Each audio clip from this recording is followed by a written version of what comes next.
Je pense que c'était un bon match. Je pense que ça va faire changement un petit peu du côté émotif qu'on a vécu dans les 2 dernières semaines avec les matchs avec des grands rivaux contre Montréal et Sherbrooke.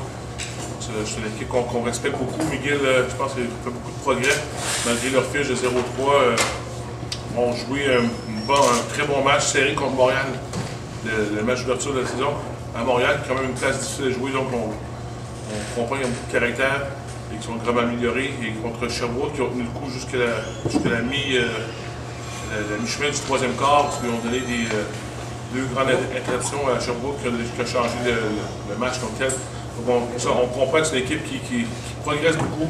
Je pense qu'ils ont eu quand même du bon recrutement dans les dernières années et qui commence à porter fruit. Donc il ne faut pas se fier leur fiche. On comprend que c'est une bonne équipe. Pour nous, c'était important que nos joueurs comprennent qu'il ne faut pas avoir aucun relâchement malgré la fiche. Tu passes un grand défi. Je pense que des bonnes équipes vont jouer à leur niveau, peu importe l'adversaire, peu importe la fiche de l'adversaire. Donc c'est ça qu'on a dit nos joueurs, il faut avoir un bon tempo, une bonne énergie aux pratiques, un bon focus, chose qu'on a eu hier au sport, c'était quand même très très bien comme pratique. Et on s'attend à avoir un grand match de football contre une bonne équipe de football en fin de semaine. Parce qu'ils ont quand même un corps arrière très, très mobile, je vais dire pour son nom, Kropowski, le corps arrière quand même format réduit un petit peu, très mobile. Je pensais beaucoup à Charles Lambert quand il était au collégial. Bon bras, très mobile, fier compétiteur. Je pense que leur ligne offensive est quand même un peu jeune. Et comme d'habitude, ils ont quand même un bon groupe de receveurs. Défensivement, je pense que c'est le gars qu'il faut vérifier, c'est le numéro 50. Ben Thompson. Ben Thompson.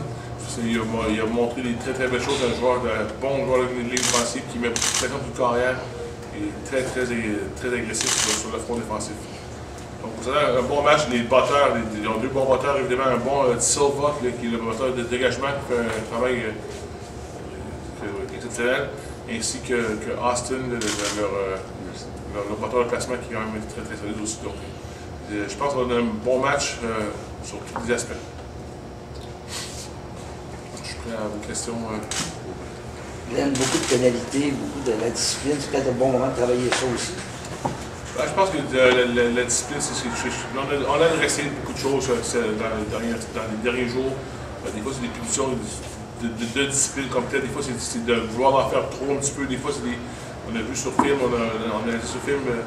des fois, c'était plus égoïste comme punition. On sait qu'on ne devrait pas faire ça. On l'a adressé ça cette semaine. On a eu des séances de course le matin, lundi et mardi matin. Quand même, je pense que c'est une chose. Encore une fois, mon but, c'est pas de brûler les joueurs, mais on a couru simplement pour près, je pense, 17 minutes et 20 minutes au jour. Juste pour leur. Je pense que c'est plus long se lever, venir au PEPS. La douche, que la course, c'est juste sur les. C'est conscientisé, on a fait une séance vidéo, j'ai fait l'équipe avec toutes les punitions, non seulement. Pas nécessairement toutes les punitions comme telles, mais je parle de 13, des 22, des 17 punitions, parce que c'est pas nécessairement tout le temps les verges, c'est qu'est-ce que ça donne en fait une punition de terrain, qu'est-ce que ça va rapporter au niveau de soutenir une lancée offensive de Sherbrooke dans ce cas-ci. Donc pour nous, c'était important d'adresser l'importance des punitions, non seulement les verges, mais qu'est-ce que ça apporte dans le match, qu'est-ce qu'on peut faire comme momentum. Et je pense que les gars qui ont quand même bien compris ça, je pense qu'on va avoir une bonne présentation cette semaine en fait de punitions. J'imagine que ça va être plus facile à contrôler dans un match moins émotif que Montréal et Sherbrooke. Je pense que oui, je pense que des fois je pense que oui, en effet, on est moins émotif, on veut moins frapper, mais je pense que ça va revenir à plus dans la prochaine semaine.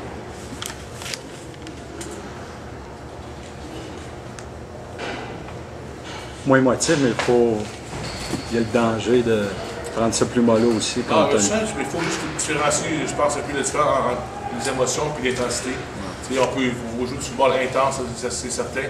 On a parlé de jouer à notre niveau. Les équipes championnes, les équipes gagnantes vont jouer à leur standard. C'est ça qu'on a parlé. Il faut jouer à notre standard, non pas au standard de peu importe. Regardez, on parle de ça, mais on respecte beaucoup McGill. Parce que quand même joué les 2 équipes qu'on a eu des matchs souvent disputés, Sherbrooke et Montréal. McGill les a quand même. Ils ont venu, ils étaient dans le coup jusqu'à la fin du match contre Montréal, puis la même chose contre Sherbrooke, à la limite au troisième quart.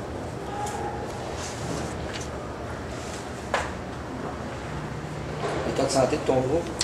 Ça va bien, ça va bien. On a développé, je pense que Mathieu Bouvet ne jouera pas pour une couple de matchs pour son au janvier.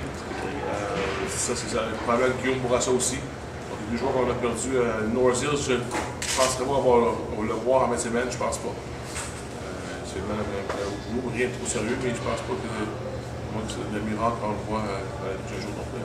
Mathieu Bouvet, c'est une grosse perte pour nous, c'est un bon vétéran, un joueur de production, surtout dans les gros matchs.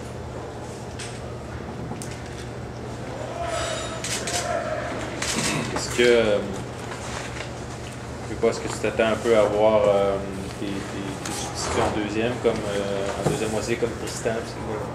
Si l'opportunité se présente, qu'on puisse se faire jouer, c'est ça, on devrait voir. Je pense que si les choses vont comme on aimerait, c'est certain que nous, c'est important de faire jouer nos jeunes joueurs, prendre l'expérience, garder ton vestiaire heureux, donc c'est des choses qui sont importantes pour nous. Il faut faire jouer nos jeunes si on est capable de les faire jouer. Ça, la responsabilité revient sur nos partants. Nos partants qui vont décider de leur acte si on peut faire jouer.